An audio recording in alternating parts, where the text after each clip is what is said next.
আমাদের এখন মাহফিলে থাকার কথা না, কথা ছিল তরবারি বা চাপাতি নিয়া সাইফুল ইসলাম ভাইকে যেভাবে ইস্কন মারছে, ইস্কনের ওই পান্ডাগুলোকে ওইভাবে কুপানো গিয়া মাহফিলে থাকা আমাদের জন্য এখন যথেষ্ট না। এই মুহফিল ফেলাইয়া মুসলমানদের এখন অস্ত্র হাতে নিতে হবে। সময় এসে গেছে গা, এটা আমরা বুঝতেছি না। সময় চলে যাচ্ছে, রাজনীতি এটা সেটা, আমি কিভাবে ক্ষমতায় যেতে পারবো, আমি কিভাবে ভালো অবস্থান তৈরি করতে পারবো। এখন আমাদের মুসলিম উম্মার যেই কাজটা সবচেয়ে জরুরি সেটা হলো ইসকন এবং হিন্দুত্ববাদ কি সেটা বুঝা এবং সেই অনুযায়ী নিজেদেরকে প্রতিরক্ষা ব্যবস্থা তৈরি করা। কোন সংগঠন যখন ঘোষণা দিয়ে মুসলিমদেরকে হত্যা করা শুরু করছে, আমি সত্যি কথা, আমি এতক্ষণ ওই যে সূরাতুল বারাআত আপনারা জানেন কিনা, সূরাতুল বারাআত, বারাআতুম মিনাল্লাহি ওয়া রাসূলিহি, এই সূরা যখন নাজিল হয় প্রত্যেক সূরার শুরুতে কিন্তু বিসমিল্লাহ আছে। কি আছে? কোরআনের প্রত্যেক সূরার শুরুতে কি আছে? বিসমিল্লাহ আছে। কিন্তু সূরাতুল বারাআতের শুরুতে বিসমিল্লাহ নাই। জিবরাইল আমিনকে আল্লাহ পাক যখন এই সূরা দিয়ে পাঠাইছেন তখন বিসমিল্লাহ ছাড়া। কেন? তখন আল্লাহ পাক দয়ালু ছিলেন না, তিনি বিসমিল্লাহটা ছেড়ে দিয়েছেন। বিসমিল্লাহ ছাড়া মুশরিকদেরকে কোপানোর কথা ওই সূরার মধ্যে বলেছেন। মুশরিকরা যখন মুসলমানদের উপর আক্রমণ করবে ওই সূরার প্রত্যেকটা আয়াতের পরপরই তোমরা মুশরিকদেরকে ধরো, যেখানে পাও তাদেরকে শাস্তি দাও। কারণ আল্লাহ জানতেন, আল্লাহ পাক কোরআনের মধ্যে বিভিন্ন আয়াতে বলে দিয়েছেন, লাতাজিদান্না আশাদ্দান নাস আদাওয়াতাল লিল্লাযিনা আমানুল ইয়াহুদা ওয়াল্লাযিনা আশরাকু, তোমরা মুসলিমদের সবচাইতে কঠিন শত্রুতা হিসাবে পাবে ইহুদি এবং মুশরিকদের। আমরা কি দেখতেছি? আজকে ইসরায়েলে মুসলমানদেরকে মারতেছে, ইসরায়েলে ছোট ছোট বাচ্চাদেরকে হত্যা করতেছে ইহুদিরা। আর এই গুজরাটের কসাই নরেন্দ্র মোদী এবং তার বিজেপি এবং আরএসএস এবং বাংলাদেশে আরএসএস এর রয়ের মদতপুষ্ট ইসকন এখন গুজরাট এবং আসামের মতো, কাশ্মীরের মতো আমাদের মুসলিমদেরকে চট্টগ্রামে জবাই করতেছে। জবাই, এটা ঠিক বলারও সময় নাই। সোজা কথা বলি আপনাদেরকে, আমি এজন্য খুতবা ছেড়ে দিতে চাচ্ছিলাম, আজকে আসতাম না প্রোগ্রামে। আসছি শুধু এই কারণে, উম্মাহ কোন রাজনৈতিক দ্বিধাভক্তির সময় নাই। কিসের বিএনপি জামাত, অমুক দল হেফাজত, তমুক দল, সকল রাজনীতি বন্ধ। মুসলমান এখন ঐক্যবদ্ধ হওয়ার সময়। যে কোনো মুহূর্তে এই হিন্দুত্ববাদী ভারত আমাদের উপর আক্রমণ করে বসবে। এই মুসলমানরা বুঝতেছেই না, তথাকথিত রাজনীতির নামে, তথাকথিত বিবৃতির নামে শুরু করছে বিভিন্ন ধরনের খেলা। রাষ্ট্রের নিয়ন্ত্রণ যারা নিছে কিংবা যারাই বসে, এরা আসলে রাষ্ট্রের চিন্তা করে না, দরদি না। এরা ইসলামের প্রতি ভালোবাসা এদের অন্তরে নাই, এদের বুঝার গভীরতাও নাই। যদি বুঝার গভীরতা থাকতো এরা বুঝার চেষ্টা করত। বাংলাদেশে হিন্দুত্ববাদী ইসকন একজন অ্যাডভোকেটকে, সরকারি অ্যাডভোকেট, নর্মাল অ্যাডভোকেট নয়, পিপি, তাকে আদালত চত্বরে দিনে দুপুরে কুপিয়ে হত্যা করা। আপনি কি কল্পনা করতে পারেন? আপনার আমার নিরাপত্তা কোথায়? আমি চ্যালেঞ্জ করে বললাম, ঠিক বলার দরকার নাই।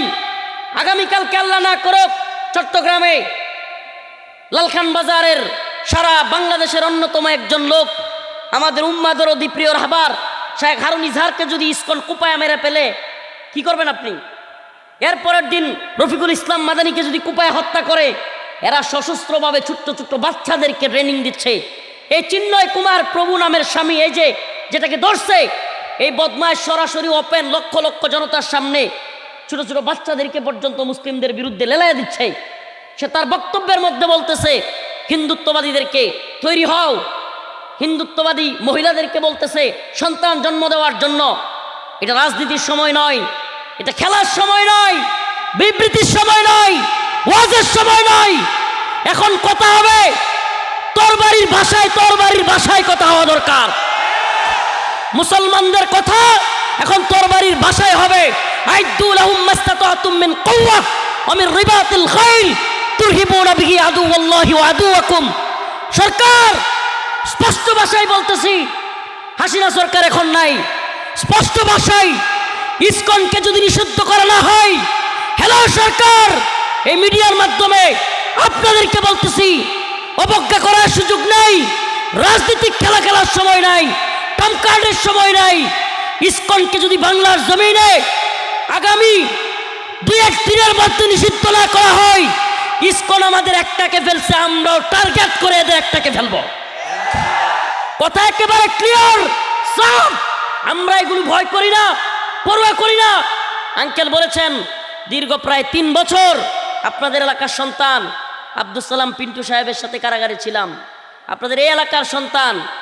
আলহামদুলিল্লাহ আমি তার মধ্যে যে আচরণ পেয়েছি, আমি 3 বছর ছিলাম আঙ্কেলের সাথে, উনি তো 17-18 বছর, সেই 7 থেকে। তো যেই মাধুর্যতা পেয়েছি তার মধ্যে, আল্লাহ পাক তার মুক্তিকে ত্বরান্বিত করুক, দ্রুত তিনি মুক্ত হোক। তার মধ্যে যে ভদ্রতা, আমাকে চাচা ডাকতো, সার্বক্ষণিক আমি একসাথে থাকতাম আমরা, চাচা ভাতিজা। আমি মাঝে মাঝে মনটা খুব খারাপ হয়ে যেত গা চাচার। ওই আপনার ঈদের দিন এই ব্যক্তিটাকে খাবার পর্যন্ত দেয় নাই, পরিবারের সাথে সাক্ষাৎ করতে দেয় নাই, তো কান্নাকাটি করতো। আমি দইরা বুঝাইয়া রুম থেকে নিয়ে আমার রুমে, আমার আম্মা খাবার পাঠাইছিল, ওইটা ঢুকতে দিছে, ওইটা খাওয়াইতাম, বসাইতাম এক প্লেটে, সান্ত্বনা দিতাম যে দেখেন আল্লাহ হাসিনারে এমন ধরা ধরবে যে আপনি চাচা কি ধরবো, সব তো শেষ। মানে হতাশ হয়ে যাইতেন, এত বছর হয়ে গেছে। তো আমি বলতাম চাচা হতাশ হইেন না, দেখবেন এমন ধরা ধরবে আমরা কল্পনাও করতে পারি না, আল্লাহ কারে দিয়া ধরবে, সুবহানাল্লাহ। এটা আমি বলতাম, চাচা আসলে আপনাদের সাথে গল্প করবে, আমি এইভাবে বলতাম যে এমন ধরা ধরবে আপনি কল্পনাও করতে পারবেন না। অতএব আল্লাহ পাক হাসিনাকে ধরেছে। এখন হাসিনার প্রেতাত্মারা নতুন করে ইসকনের মাথায় বর দিয়ে, যুব সমাজ, যুবক ভাইরা, ভলান্টিয়ার গিয়ে দরকার নাই প্লিজ, বুঝতেছেন না, আমি খুতবা বাদ দিতে চাইছিলাম, আমাদের এখন বক্তব্যের সময় নাই, এই গতানুগতিক এই তথাকথিত ওয়াজ মাহফিলের সময় না। উলামায়ে কেরামের এখন অস্ত্র হাতে নেওয়ার সময়, অস্ত্র ওপেন বইলা। এজন্য যদি রফিকুল ইসলাম মাদানীকে জেলে নেই, জঙ্গি বলে, এগুলো দেখার টাইম নেই আমাদের এখন সময় হয়েছে। হে মুসলিম উম্মার যুবকেরা, তোমাদেরকে আমরা ডাক দিচ্ছি, 10টা ইসকনের রয়ের দালালকে না মাইরা আমরা মরবো না ইনশাআল্লাহ। এক একজন পারবে না যুবক, 10-20টা ইসকন এবং রয়ের দালালদেরকে বাংলার জমিনে সাইজ না করে আমরা শাহাদাতের পেয়ালা ইনশাআল্লাহ নিব না ইনশাআল্লাহ। কি শুরু করেছে এরা বাংলাদেশকে গুজরাট এবং কাশ্মীর বানাতে চাচ্ছে, বিভিন্ন এলাকায় উস্কানি দিচ্ছে হিন্দুত্ববাদীরা। হাসিনা গেছে তাদের পুতুল, এখন মাথা খারাপ হয়ে গিয়েছে, এখন যেমনে মন চায় তেমনে। একবার থ্রেট দেয় চট্টগ্রাম দখল করে নিবে, একবার থ্রেট দেয় বাংলাদেশ দখল করে নিবে, একবার থ্রেট দেয় বাংলাদেশে তারা হাঙ্গামা সৃষ্টি করবে, বিভিন্ন ধরনের থ্রেট দিচ্ছে। ও মুসলিম উম্মাহ, এগুলো কোরআনের কথা বলতেছি, কোরআনের কথা। যে আয়াত কারিমা তিলাওয়াত করেছি, আল্লাহ পাক বলেছেন লাতাজিদান্না শাদ্দান নাস আদাওয়াতাল লিল্লাযিনা আমানুল ইয়াহুদ ওয়াল্লাযিনা আশরাকু। তোমরা আমাদের মুসলিমদের অবস্থানটা বোঝার চেষ্টা করেন, ফাটল তৈরি করার সুযোগ নাই। নিজেরা কিসের ঝগড়া করেন মিয়া? ভারত হামলা করার প্রস্তুতি নিচ্ছে, বাংলাদেশে হামলা করার প্রস্তুতি নিচ্ছে, নাউজুবিল্লাহ। আপনি কল্পনাও করতেছেন না, আপনি মনে করতেছেন গতানুগতিক চিন্তা, কালকে তো খাবো, কালকে গরুটা নিয়ে হাল চাষ করবো, পরের দিন পোলাডারে নিয়ে চাকরিতে যাব, পোলাডারে একটা বিয়ে করাবো, মেয়েরে বিয়ে দিব। না, এত সহজ না। যদি অচেতন থাকেন, কাশ্মীরের মতো, মায়ানমারের মতো অবস্থা হবে মুসলিমদের। কথা দিলাম, কথা বললাম, মনে করতেছেন না এই অবস্থা হবে না আমাদের। হুজুর আমরা সব জানি, কিচ্ছু জানেন না। এদেশ নিয়ে কত বড় গভীর ষড়যন্ত্র হচ্ছে। আমাদেরকে এজন্য তৈরি থাকতে হবে মুসলমান, আল্লাহর জন্য, দ্বীনের জন্য, শাহাদাতের পেয়ালা পানের জন্য তৈরি থাকতে হবে। রাজি আছেন ইনশাআল্লাহ? কিসের জন্য? শহীদ কারা? আজকের ওয়াজ হবে সব এগুলো। শহীদ কারা? সুবহানাল্লাহ। এইভাবে মরলে হাদিসের মধ্যে আসছে সাকরাতুল মাউত, কি কষ্টের, এমন কষ্টের যে একটা ছাগল আছে না, ছাগলকে দইরা জীবন্ত অবস্থায় টাইনা ছিঁড়া ফেললে যেমন কষ্ট হয়, সাকরাতুল মাউত তার চেয়েও কষ্টকর। অথচ শহীদ যে হবে, তার মৃত্যু একটা পিঁপড়া কামড় দিলে যেমন কষ্ট, তার চাইতেও কম কষ্ট। সুবহানাল্লাহ কয় না? তাহলে আমাদের ভাই সাইফুল ইসলাম আলিফ, সে কি হয়েছে? শহীদ হয়েছে। আমার ভাই সাইফুল ইসলাম আলিফকে যারা শহীদ করেছে, এই সমস্ত গুন্ডা পান্ডাদেরকে চিহ্নিত করে অনতিবিলম্বে অনতি বিলম্বে গ্রেফতার করতে হবে। শুধু গ্রেফতার নয়, ইসকনকে বাংলাদেশ থেকে নিষিদ্ধ করতে হবে। ইসকনকে নিষিদ্ধ না করা হলে, কথা দিচ্ছি, আল্লাহ মাফ করুক, আমরা হাসিনার আচরণটাই এই সরকারের সাথে করব। আর হাসিনার আচরণটা যদি এরাও আমাদের সাথে করতে চায়, পারলে করুক, কিছুই যায় আসে না। কিন্তু ইসকনকে বাংলাদেশ থেকে নিষিদ্ধ করতে হবে। ইসকনকে দিয়ে বাংলাদেশকে ভারত নৈরাজ্য সৃষ্টি করতে যাচ্ছে। মুসলমান ইমানদার নামাজের বয়ান, হজের বয়ান, জাকাতের বয়ান শোনার জন্য কিছু মানুষ বলবে হুজুররা ওয়াজ মাহফিলে এসে রাজনীতি শুরু করে। মিয়া, নামাজের বয়ান, হজের বয়ান আর জাকাতের বয়ান, দিন ইমানের ফরজগুলো জানবার চেষ্টা করেন। ইমান আনার পর সবচাইতে বড় ফরজ কি জানেন? অনেকে জানি না আমরা।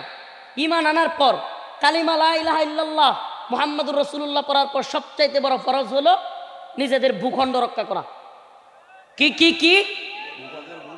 মুসলমানদের ভূখণ্ড রক্ষা করা, মুসলিমদের ভূমি রক্ষা করা ইমান আনার পরে সবচাইতে বড় ফরজ। এটা কিভাবে বলবেন বড় ফরজ? কিসের উত্তম? রাসূল সাল্লাল্লাহু আলাইহি ওয়াসাল্লাম 4 ওয়াক্ত নামাজ ছেড়ে দিয়েছে। কিসের জন্য? 4 ওয়াক্ত ফরজ নামাজ ছেড়ে দিয়েছে। উলামায়ে কেরাম এখানে আছেন, যুদ্ধের জন্য ফরজ নামাজ ত্যাগ করেছেন তিনি। উত্তম নয়, সবচাইতে বড় ফরজ ইমানের পরে, ইমান আনার পরে সবচাইতে গুরুত্বপূর্ণ ফরজ কোনটা? হ্যাঁ হ্যাঁ, আপনার বাড়িতে অমুসলিমরা হামলা করছে, আপনি কি ফরজ নামাজ পড়বেন নাকি হামলা থেকে আগে বাঁচাবেন? একটু ভালোভাবে বুঝেন। উত্তম নয় ফরজ মুসলমানদের জন্য ভূখণ্ড রক্ষা করা। আপনারা কি দেখেন না নিউজ? আজকে ভারতের মিডিয়া উস্কানি দিচ্ছে চট্টগ্রাম দখল করে নেবে। মামুর বাড়ির আবদার, মামুর বাড়ির আবদার এগুলো শুরু করেছে। এই সমস্ত বিষয়গুলো থেকে এবড়ো থেবড়ো হবে কথা, এত গুছালুকনো আলোচনা হবে না, গতানুগতিক ওয়াজ হবে না। বলছি ওয়াজের সময় এটা না, বলছি ওয়াজের সময় এটা না। আমাদের মন ঠিক নাই, আমাদের মনের ভিতরে আগুন জ্বলতেছে, আগুন। এখন ওয়াজ না যদি কুপাইতে পারতাম ঠিক মতো ওই পান্ডাগুলো রে, তাইলে অন্তরটা কিছুটা হইলো ঠান্ডা হইতো। যদি আমার ভাই আলিফ, সাইফুল ইসলাম আলিফকে যারা এইভাবে কুপাইছে, ভিডিওটা দেখেন নাই, দইরা নিয়া চাপাতি দিয়া রামদা দিয়া দিব্যি জনসম্মুখে কুপায়া বাংলাদেশে আদালত চত্বরে একজন রাষ্ট্রীয় পিপিকে কুপায়া হত্যা করা, যে কিনা আপনারা শুনলে অবাক হবেন, যার কাজই ছিল অমুসলিমদের ওকালতি করা। কাদের? Target killing. টার্গেট কিলিং মানে যারা হিন্দু থেকে মুসলমান হয় তাদেরকে ধর্ম স্থানান্তর করার জন্য সে কাজ করত। তার মানে কি? টার্গেট কিলিং করছে। এমনকি ওদের ফেসবুক পোস্টগুলো থেকে এগুলোই জানা যাচ্ছে। অথচ আমাদের এদেশের দালাল মিডিয়া, এদেশের দালাল মিডিয়া, সময় টিভি, অমুক টিভি, তমুক টিভি, এই অনেকগুলো দালাল মিডিয়া, 2-4টা ছাড়া মাশাল্লাহ এটিএন নিউজ নাকি এটিএন বাংলা, এটা দেখলাম ভালো নিউজ করতেছে। এছাড়া দালাল মিডিয়াগুলো নিউজ কভার করতেছে যে হিন্দু মনে করে হামলা করেছিল দুর্বৃত্তরা, মারা গেছে মুসলমান। কল্পনা করতে পারেন? টার্গেট কিলিংটাকে অন্যদিকে ডাইভার্ট করার জন্য চেষ্টা করতেছে এই দালাল মিডিয়া, এই ভারতের দালাল। এখনো রয়ের দালালরা এই মিডিয়াগুলোতে রয়ে গেছে। আমাদের ওয়াজ যদি কোনো নেতার, কোনো রাজনৈতিক লোকের ভালো না লাগে, না লাগলে না লাগুক, দাওয়াত দিয়েন না আমাদেরকে। তো আমাদের কথা একবার সুস্পষ্ট, এদেশের মানুষ, এদেশের জাতিকে ঐক্যবদ্ধ করা, হিন্দুত্ববাদীদের বিরুদ্ধে, ইসকনের বিরুদ্ধে, রয়ের বিরুদ্ধে, এটা আমাদের দায়িত্ব। এজন্য যদি আমাদেরকে, ইসকন আমাদেরকে মেরে ফেলে, আমরা শহীদ হয়ে যাব, আল্লাহর কাছে চলে যাব, কিন্তু এই জাতিকে আমরা ঐক্যবদ্ধ করে যাব ইনশাআল্লাহ। একজন সাইফুল ইসলাম আলিফ চলে গিয়েছে, কিন্তু আজকে গোটা জাতি এই বিষয়ে ঐক্যবদ্ধ হয়েছে।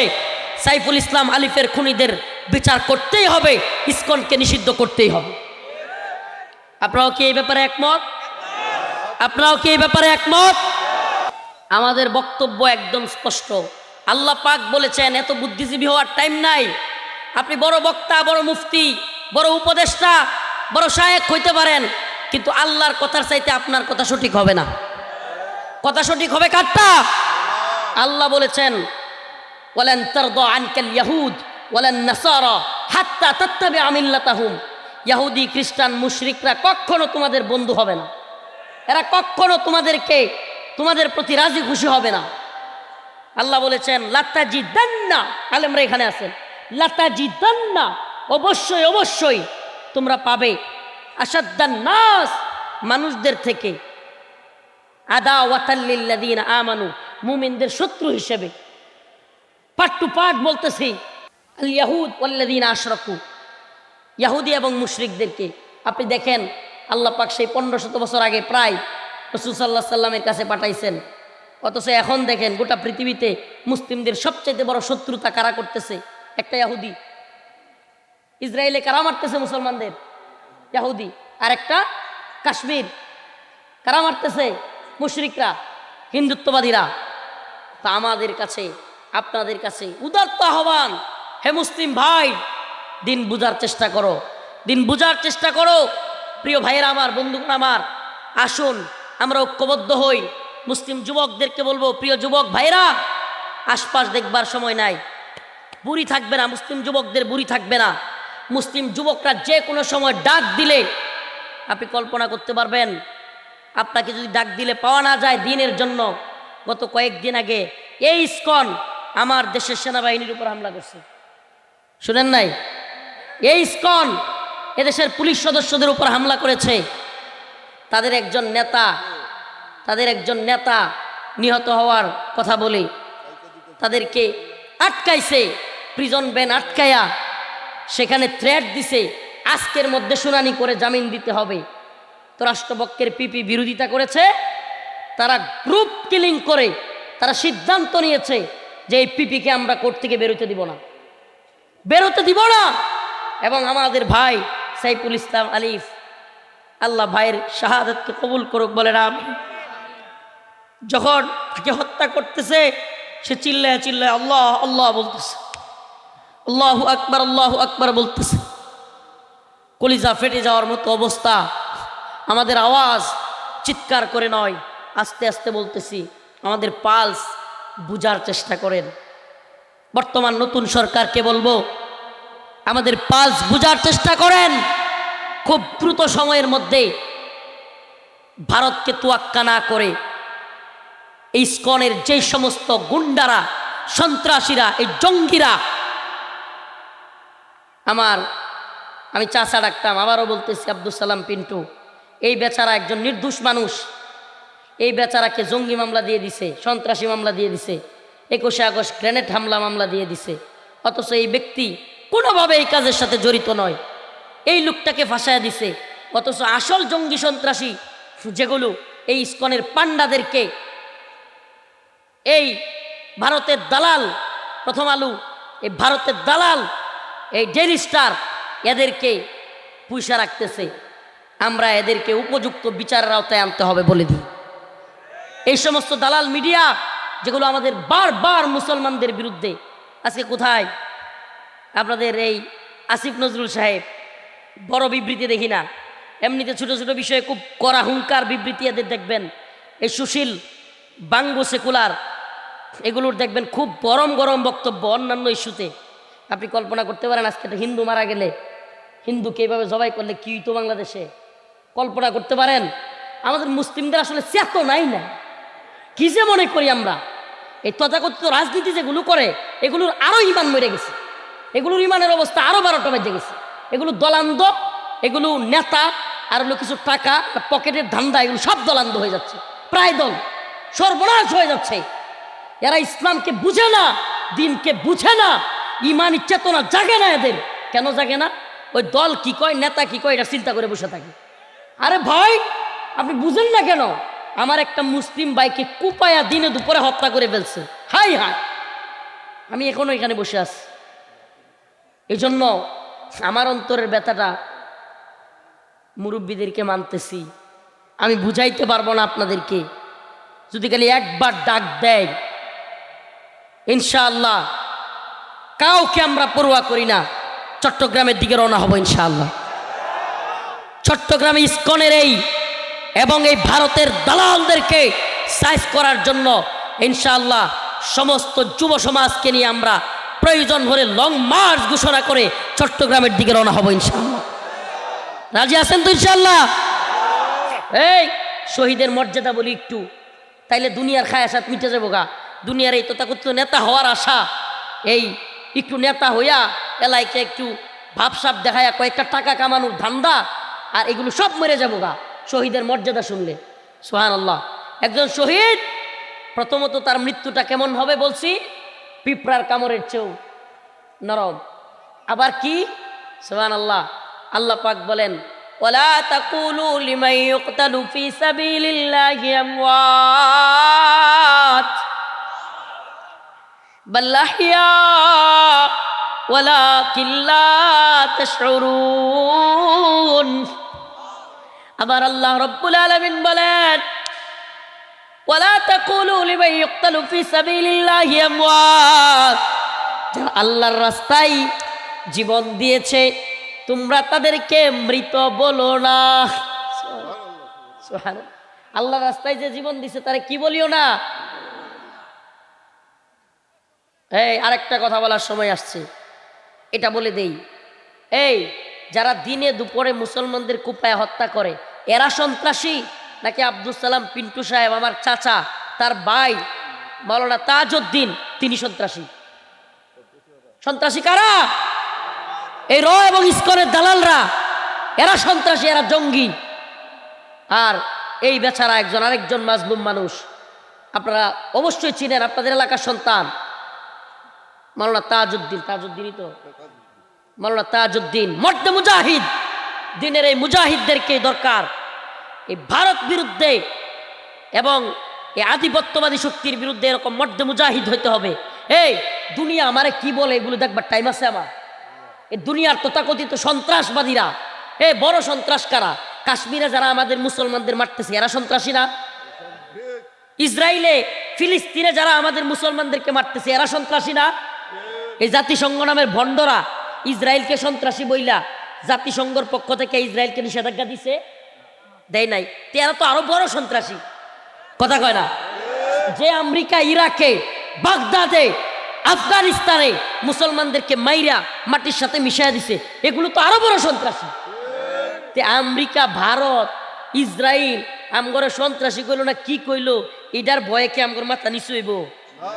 এই সমস্ত পৃথিবীর শয়তানরা মিল্লা আমারে জঙ্গি কইলে আমি জঙ্গি নাকি আমি আল্লাহর বান্দা? আমি আল্লাহর গোলাম। অতএব হীনমন্যতা হবেন না। আমি একটা কথা বলে দিই, দিনের পক্ষে কাজ করতে গেলে ট্যাগ ট্যাগ দেওয়া, ট্যাগ, এটাকে বলে নেম কিলিং। Name killing. আপনাকে বলবে রাজাকার, আপনাকে বলবে জঙ্গি, আপনাকে বলবে এই 21শে আগস্ট গ্রেনেড হামলার আসামি, বিভিন্ন কিছু ট্যাগ দিবে। ট্যাগ ট্যাগ দিয়ে দিয়ে আপনাকে অন্যদের থেকে আলাদা করে ফেলবে। আপনারা দেখছেন কিনা দীর্ঘদিন যাবৎ আল্লামা সাইদি রহিমাহুল্লাহর পক্ষে অনেক আলেমরা কথা বলতো না, চুপ থাকতো। কেন? তার পক্ষে কথা বলা যাবে না, ওনাকে রাজাকারের মামলা দিছে। আরে মিয়া, এইটাই তো হলো জালেমদের সবচাইতে বুদ্ধি, সহজ বুদ্ধি, যে আমরা এক একজনকে ট্যাগ দিব, জঙ্গি বলবো কাউরে, তাইলে মাওলানা তাজউদ্দিনের পক্ষে আর কাউরে পাওয়া যাবে না। তাজউদ্দিনকে সবাই ঘৃণা করবে, আরে তাজউদ্দিন কি কাজটা করলো এসে, তাজউদ্দিন সবচেয়ে ভালো কাজ করছে, এই জন্য তাজউদ্দিনের পক্ষে বলে গেলাম, পারলে আমার একটা মামলা দিয়ে জেলে দিয়ে দে, আমার এত কিচ্ছু যায় আসে না ইনশাআল্লাহ। মর্দে মুজাহিদেরা, এরাই দিনের অতন্ত্র প্রহরী, যারা আলেমদেরকে ভালোবাসে, যারা এই উম্মাকে জাগরণের জন্য কাজ করে। এই জালেমরা, এই সন্ত্রাসবাদীরা আমাদেরকে জঙ্গি বললো না মৌলবাদী বললো, এগুলো দেখবার টাইম আছে তবে? প্রিয় ভাইরা আমার, আল্লাহ পাক বলেছেন ওয়ালা তাকুলু লিমান ইউকতালু ফি সাবিলিল্লাহ। আজকে আপনারা জানেন আমার ভাই সাইফুল ইসলাম আলিফের জানাজা হয়েছে, তাকে গোসল পর্যন্ত করাইতে হয় নাই। শহীদের জানাজা গোসল ছাড়া, গোসল নাই শহীদের জানাজা। কেন? কারণ আল্লাহ বলছে ওয়ালা তাকুলু, তোমরা তারা মৃত বলবাই না, সে তো মরেই নাই, তার আত্মাটাকে আমি একটা জান্নাতের সবুজ পাখির ভিতরে ঢুকাই দিছি। আল্লাহ নিজে বলতেছে আমি তার আত্মাটাকে কি করছি? জান্নাতের একটা সবুজ পাখির মধ্যে ঢুকাই দিছি, আর সে দুনিয়া থেকে যাওয়ার সাথে সাথে জান্নাতের মধ্যে উঠতেছে, যেমন চায় খাইতেছে। সুবহানাল্লাহি ওয়া বিহামদিহি। তোরা আমাদেরকে ট্যাগ দিবি, তোরা আমাদেরকে হত্যা করবি, মারবি, হামলা করবি, মামলা দিবি, এগুলোর পরোয়া আমরা করি না। বদর 313 জন মুজাহিদ, বদর গোটা পৃথিবীর অমুসলিমরা তখন এই 313 জনের বিরুদ্ধে ছিল। বদ্রি মুহাম্মদুর রাসূলুল্লাহ সাল্লাল্লাহু আলাইহি সাল্লামের দল বিজয়ী হয়েছিল। আজকেও আফগানিস্তানে গোটা পৃথিবীর Russia, Soviet union, America, Britain, France, Germany, Italy সব রাষ্ট্র মিলে আফগানে হামলা করেছিল। কিছুদিন আগেও 21 সালে লেজ গুটায় বাপ দাইকে পালাইতে বাধ্য হয়েছিল। আপনি কি মনে করেন ভারত আমাদেরকে উস্কানি দিবে? মুসলমান সিংহের জাতি, বীরের জাতি, গাল গল্প নয়, ইমানের জাগরণ নিয়ে আগায়া যাবেন। হিন্দুত্ববাদী ভারতকে ভয় পাওয়ার টাইম নাই। ভারত মুসলিমদের উপর হামলা করবে কোত্থেকে? মণিপুর, ত্রিপুরার বিশৃঙ্খলাই তো মোদি থামাইতে পারে না। মোদি বিশৃঙ্খলাই থামাইতে পারে না। এদেশের হিন্দুত্ববাদীরা, বিশেষ করে ইসকনের দালালরা, সকল হিন্দুরা না, কথাটা বুঝবার চেষ্টা করবেন। ইসকনের দালাল যেগুলো, রয়ের দালাল যেগুলো হাসিনাকে নতুন করে আনার ষড়যন্ত্রে লিপ্ত, এগুলো মনে করতেছে মোদি তা করে বাংলাদেশের ক্ষমতা দিব আর তারা বাংলাদেশ শাসন করবে। প্রিয় ভাইরা আমার, বন্ধুগণ আমার, কথাগুলো গভীর মনোযোগ দিয়ে শুনবেন। আমরা শাহাদাতের তামান্না নিয়ে যদি আগাইতে পারি, আল্লাহ রসুল বলেছেন আমার উম্মত যদি 12,000 হয়, কয় হাজার? সর্বনিম্ন 12,000 হয়, আর আমার উম্মতের এই 12,000 সৈনিকও যদি আল্লাহর উপর ভরসা রাখে, আল্লাহ বলছেন কাম্মিন ফিয়াতিন কালিলাতিন গালাবাত ফিয়াতান কাসীরাতান বিইذনিল্লাহ, এই ছোট্ট দলও কারো বিরুদ্ধে পরাজিত হবে না। সুবহানাল্লাহ। কি দেখছেন আপনারা? কি দেখছেন? 313 জন বদরের সাহাবী নিরস্ত্র, কিছু অস্ত্র নিয়া কতগুলো জালেম কাফেরের বিরুদ্ধে বিজয়ী হয়েছে না হয় নাই? এই আফগানিস্তানের সামরিক শক্তি তালেবানের বেশি ছিল নাকি আমেরিকা রাশিয়ার বেশি ছিল? মিসাইল আমেরিকা রাশিয়ার বেশি ছিল নাকি তালেবানদের বেশি ছিল? রাশিয়ার আমেরিকার বেশি ছিল। মিসাইল বেশি ছিল, ড্রোন বেশি ছিল, কামান বেশি ছিল, বিমান বেশি ছিল, সবই তো বেশি ছিল। সৈনিক বেশি ছিল না কম ছিল? বেশি ছিল। বিজয়ী কারা হয়েছে? সুবহানাল্লাহ কয় না? কেন বিজয়ী হয়েছে? মুসলিমরা। কারণ ইমানের শক্তিতে। কিসের শক্তিতে? ইমানের শক্তিতে। আমরা তোদের ভয় পাই না, এ কথা বলার নামই হলো ইমানের তাকাজা। আমরা তোদের কি করি না? ভয় করি না। আমরা ভয় করি কাকে? আল্লাহকে। মাহফিলে আইসা উস্কানি দেওয়া নয়, মাহফিলে আইসা মুজাহিদ তৈরি করতেছি। মুজাহিদ এক একটা যুবক আগামী দিনের মর্দে মুজাহিদ হইতে হবে। ওয়াজ শুনলাম, গদবাদা জিন্দিগি পালন করলাম, বেরোয় আসতে হবে। এই উম্মার এখন মুজাহিদ দরকার, মুজাহিদ। আমি তো মনে করি বর্তমান সরকার একটা ধূম্রজালের মধ্যে আছে। যুবকদেরকে ব্যাপক হারে সশস্ত্র ট্রেনিং দেওয়ানো দরকার। এরা যেমন থ্রেট দিতেছে, ভারতের সাথে একেবারে কথা হবে তরবারির ভাষায়। এরা আমাদেরকে যে ভাষায় কথা বলবে, আমরাও সেম ভাষায় পররাষ্ট্রনীতিতে কথা বলবো। নতজানু পররাষ্ট্রনীতি নাই, ইটের জবাব পাথর দিয়ে দিতে হবে। ভারত যখন দেখবে কিরে না এত নরম না, তখন এরা হামলা করবে। কি এখন এতক্ষণ তো বললাম আল্লাহর হিম্মতের কথা, ইমানের শক্তির কথা, ভূরাজনৈতিক অবস্থান বলি। ভারত বাংলাদেশে হামলা করবে, আফগানিস্তানের মোল্লারা, পাকিস্তানের ভাইয়েরা বৈশা বৈশা কি ললিপপ খাবে? ভারতকে উড়াইয়া দিবে ইনশাআল্লাহ। আমরা হিম্মত হারা হব না। আমরা কোনো দিক থেকে ভারতকে ভয় পাই না। আমার আজকের আলোচনাটা একটু নোট করেন, গুরুত্ব দেন, একটু ভালোভাবে বুঝবার চেষ্টা করেন। গতানুগতিক ওয়াজ অনেক শুনছেন, একটু গভীরভাবে দেশ, রাজনীতি, ইসলাম নিয়ে ভাববার সময় এসেছে। আপনারা যারা ঘুমন্ত আছেন, মায়ানমারেও অনেক আলেমরা আগে ভাগে এইসব কথা বলছিল। হুজুর আপনারা একটু বেশি বুঝেন, দেশটাতে অস্থিরতা তৈরি করতে চান। কিছুদিন পর পাছায় বাড়ি খায়া, পিছন দিয়া এত মোটা মোটা রড ঢুকায়া গাছের লগে ঝুলায়া পর্যন্ত মারছে, পুরায় ফেলছে। আর যে সমস্ত আলেমদেরকে ভুল বুঝছে তাদেরকে জালেমরা শহীদ করে দিছে। তো আল্লাহ না করুক, যদি আমাদের দেশে এরকম চান, আমাদেরকে আগে শহীদ করবে, পরে আমনে করে দৌড়া যেগুলো চেয়ারম্যান এখন এসে রোহিঙ্গা ক্যাম্পে ত্রাণের টাকা খায়। মায়ানমারের রাখাইনের চেয়ারম্যান সাহেব কি করে? একটু গুস্তের জন্য, ত্রাণের জন্য সিরিয়ালে দাঁড়ায়। আপনিও যদি মনে করেন আরে হুজুর অস্থিরতাটা তৈরি করিয়েন না, আমি সামনে নির্বাচন করে একটু নেতা হব, তারপরে নেতা হবে। নেতা হওয়ার সব রাস্তা বন্ধ হয়ে যাচ্ছে। আপনি বুঝতেছেন না। উম্মাকে জাগ্রত করেন, উম্মাকে ঐক্যবদ্ধ করেন। তথাকথিত রাজনৈতিক ট্রাম্প, ভারত প্রীতি বন্ধ করেন। এই দেশে যে কোনো দল থাকুক, যখনই ক্ষমতায় থাকুক কিংবা আসুক, আমাদের কথা একবারে ক্লিয়ার, ভারত আমাদের বন্ধু নয়, ভারত আমাদের সবচাইতে বড় শত্রু। এই কথাটাকে ক্লিয়ার করে তারপরে আপনাদেরকে এদেশে রাজনৈতিক বক্তব্য দিতে হবে। ভারত কত বড় শত্রু দেখেন। আমাদের দেশ থেকে আমরা আমরুপালি দেই, আমাদের দেশ থেকে আমরা টনকে টন ইলিশ দেই, আমাদের দেশ দিয়ে আমরা ট্রানজিট দেই, বাংলাদেশ দিয়া গ্যাস, এরপরে কি কয় ওই যে আমরা এই রেল কিছুদিন আগে রেল লাইন দিয়ে দিছে, সব দেই। আর আমাদেরকে এরা কাঁটাতারের সীমান্তে আমাদেরকে গুলি করে লাশ উপহার দেয়। কথা সত্য না মিথ্যা? এই যে লাশ উপহার দেয়, তারপরেও ওই ভণ্ডগুলো বলতো স্বামী স্ত্রীর সম্পর্ক, বলতো কি বলতো না?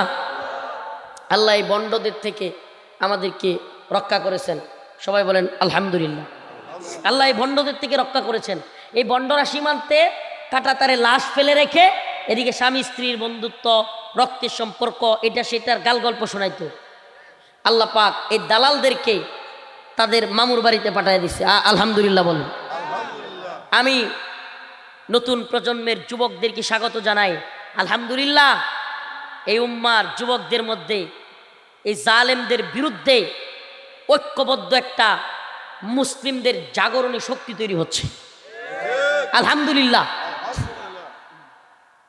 এটা শুকরিয়ার বিষয় যে হিন্দুত্ববাদী ভারতের বিরুদ্ধে আমাদেরকে জাতিকে যেই বিষয়ে ঐক্যবদ্ধ করা দরকার সবচাইতে জরুরি, এটা হলো বর্তমান বাংলাদেশের হিন্দুত্ববাদী থাবা। এটা ভয়াল থাবা, ভারতের থাবা, এই রয়ের ষড়যন্ত্র। সে 1971-এ তথাকথিত স্বাধীনতার নামে দেশটাকে ভারতের দখলে নেওয়ার যে প্ল্যান, সেই সময় তাদের দেশের যে প্রধানমন্ত্রী ছিল গান্ধী, সে ভারতের পার্লামেন্টে দাঁড়ায়া বলছিল 1000 সাল কা বদলা লে লিয়া। বাংলাদেশ পাকিস্তান যুদ্ধ হয়েছে, বাংলাদেশ জিতছে, আমাকে বলেন বিজয়ী হয়েছে তারা, ভারত বিজয়ী, এবং বাংলাদেশের যে পাকিস্তানের সেনাবাহিনী যে অস্ত্র গিয়া সমর্থন করছে, এটাও কাদের কাছে? ভারতের কাছে, ভারতের সেনাবাহিনীর কাছে। এবং তারা সংসদে দাঁড়ায় বলতেছে 1000 সাল কা, এটা একটু না বললে অনেকে বুঝবে না, বদলা লে লিয়া। এটার মানে কি? তৎকালীন প্রধানমন্ত্রী ভারতের সেই কথা বলে কি বুঝাইতে চেয়েছিল? এই কথা বলে বুঝাইছে প্রায় 1000 বছর মুসলমানরা ভারতবর্ষ শাসন করেছিল। কি করেছিল? পাকিস্তান থেকে বাংলাদেশকে আলাদা কইরা ভারতের প্রধানমন্ত্রী কয় 1000 সাল কা বদলা। তার মানে বোঝা গেছে 1000 বছর তারা মুসলমানদের নিয়ন্ত্রণে ছিল, এখন তারা পাকিস্তান থেকে বদলা নিয়ে মুসলমানদের বিরুদ্ধে বদলা নিছে। অথচ আমরা কি মনে করছি আমরা স্বাধীন? মনে কষ্ট নিয়েন না, আমি পাকিস্তানের জুলুমের পক্ষে নই। 1971-এ পাকিস্তান যে জুলুম বাংলাদেশিদের উপর করেছে এটার বিরুদ্ধে, কিন্তু ষড়যন্ত্রটা বুঝতে হবে। ভারত কি বাংলাদেশ স্বাধীন হোক সেটা চাইছিল? এই কথাটা যারা না বুঝে, এই আওয়ামী লীগ নামের গান্ডুগুলো এখনো পর্যন্ত রাজনীতিই বুঝে না। এই গান্ডুগুলো পাকিস্তান থেকে বাংলাদেশকে আলাদা করছে ভারত, ভারত বাংলাদেশে বৈশা বৈশা আমাদের মাথায় বৈশা বৈশা কাঁঠাল খাবে। কাঁঠাল খাইছে কি খায় নাই? এখনো পর্যন্ত বাংলাদেশে এমন কোন রাজনৈতিক দল নাই যারা ভারতকে ডিঙ্গায় কথা বলে। নাই। কেন তৈরি হয় নাই? কেন ভারতে গিয়ে এখনো পর্যন্ত আমাদের দেশের রাজনৈতিক দলের নেতারা টিকলি দেয় গিয়া জি জি নমো নমো করে? কেন? কারণ সেই 71-এর পর থেকে এখন পর্যন্ত ভারতীয় আধিপত্য বাংলাদেশ থেকে বিতাড়িত হয় নাই। আল্লাহুম্মা আমিন সুম্মা আলহামদুলিল্লাহ। আলহামদুলিল্লাহ, আল্লাহ পাক 2024-এর জাগরণের মধ্য দিয়ে এই হিন্দুত্ববাদী ভারতের আধিপত্যের কিছুটা হলেও টনক মেরে গেছে। আলহামদুলিল্লাহ বলেন।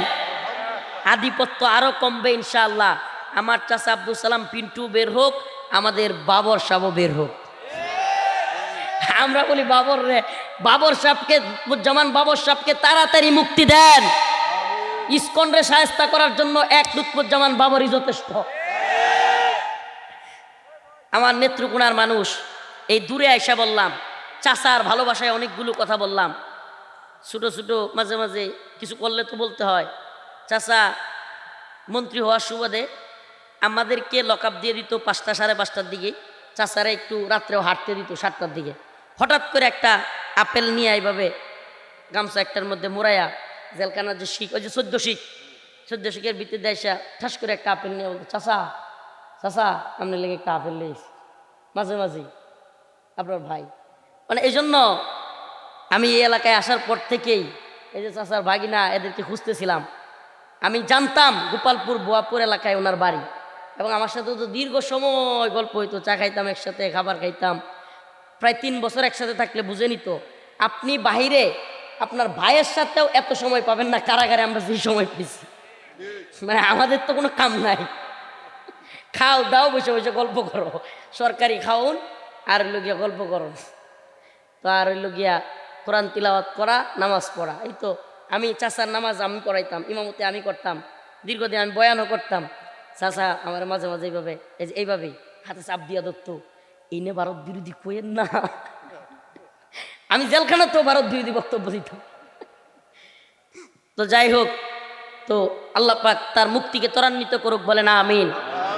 আমার আজকের আলোচ্য বিষয় কোরআনের আয়াত থেকে আপনাদেরকে একটা মেসেজ দেওয়া। ভাই আমাদেরকে ভুল বুঝবেন না, আমাদেরকে ভুল বুঝবেন না, মনে করবেন না হুজুররা এই বুরাজনীতি বুঝে না, হুজুররা আমাদেরকে বিপদে ফেলতে চায়।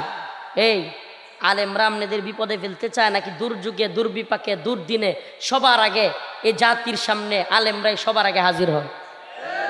সত্য কয়েন, এই দুর্দিনে, বন্যায় কন, দুর্যোগে কন, দুর্বিপাকে কন, আলেমরা সকল, আপনারা মিডিয়াতে অবশ্যই দেখে থাকবেন, আলেমরা জাপায় পড়ছে কি পড়ে নাই। আমরা আপনাদের দুর্দিনে পাশে দাঁড়াতে চাই।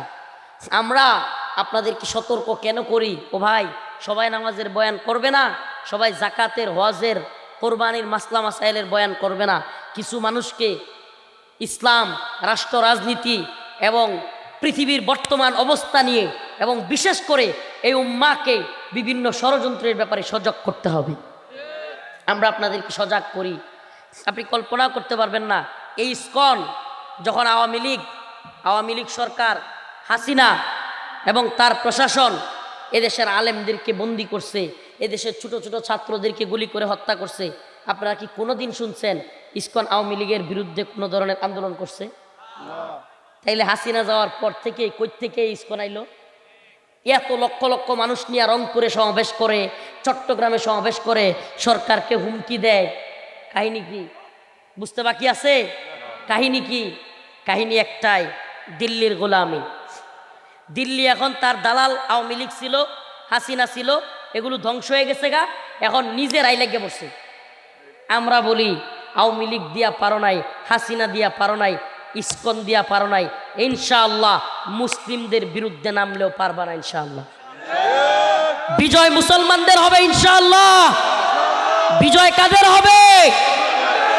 শুধু একটা কাজ করতে হবে, চোর ঘরে চুরি করে যদি গৃহস্থ, আমাদের দেশে তো গৃহস্থই কয়, কি কয়, মালিক যদি খালি সজাগ থাকে তাইলেই আর চোরের খাওয়া নেই। এই কাজটা আপনারা করবেন। আজকের আলোচনায় শেষ মেসেজ এটাই, আমরা যদি ওদের চুরি বুঝে ফেলি তাইলেই এরা ব্যর্থ, আমরা success.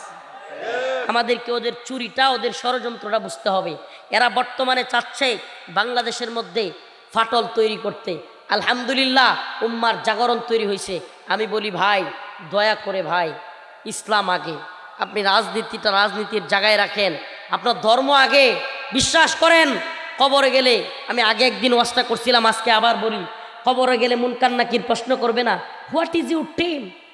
Awami League, BNP and Jamaat বলবে?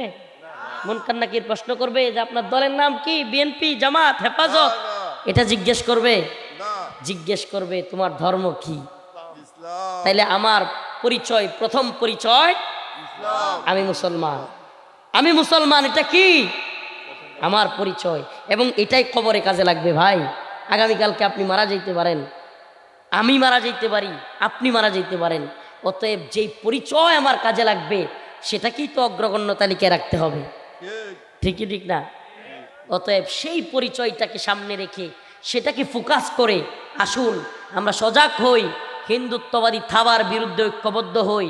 আমি তো বলি, যদি ইসকনের বিরুদ্ধে, ইসকন নিষিদ্ধ করার দাবিতে টাঙ্গাইলেও ডাক আসে, টাঙ্গাইল অচল করে দিতে পারবেন তো ইনশাআল্লাহ? টাঙ্গাইল অচল করে দিতে পারবেন তো ইনশাআল্লাহ? আমরা বাংলাদেশে ইসকনকে নিষিদ্ধ করেই ছাড়বো ইনশাআল্লাহ। আর আমি আজকে এটা পোস্ট করেছিলাম যে এই সমস্ত দালাল মিডিয়াগুলো প্রথমে এগুলোর বাইঙ্গা ঘুরাইয়া দেওয়া দরকার। যে ভণ্ড বদমাইশগুলো এখনো পর্যন্ত ভারতের দালালি করে আমার ভাই সাইফুল ইসলাম আলিফকে টার্গেট কিলিং করা, হত্যা করাটাকে, এটাকে একটা মানে দাঙ্গা, মানে ত্রিমুখী সংঘর্ষের মধ্যে হঠাৎ মানুষ মারা যায়, এটা বইলা চালাইয়া দিচ্ছে। কত বড় বাটপার, কি পরিমাণে বাটপার এই মিডিয়া। এই মিডিয়াগুলোকে আগে সাইজ করে দেওয়া দরকার। এই মিডিয়াগুলো এদেশের প্রতিনিধিত্ব করে না, এদেশের মুসলিমদের প্রতিনিধিত্ব করে না, এরা ইন্ডিয়ার দালালি করে।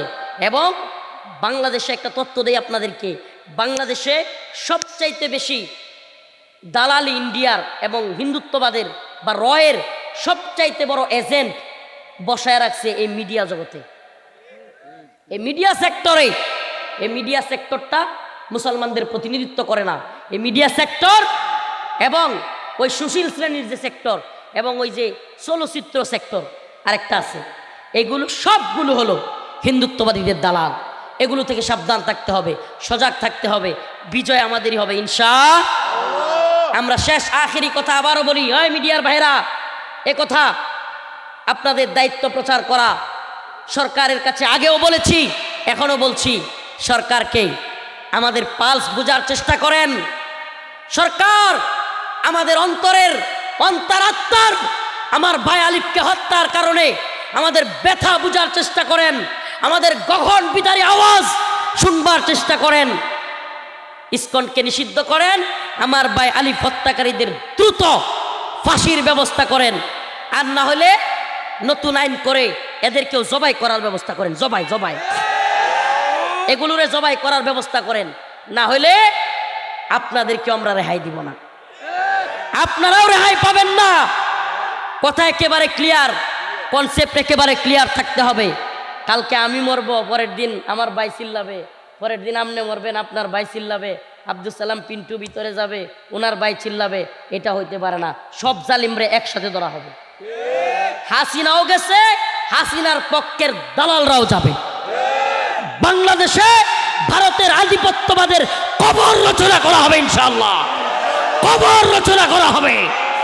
ভারতের আধিপত্যবাদের কবর রচনার সূচনা আমার ভাই আলিফের হত্যার মাধ্যমে হয়েছে।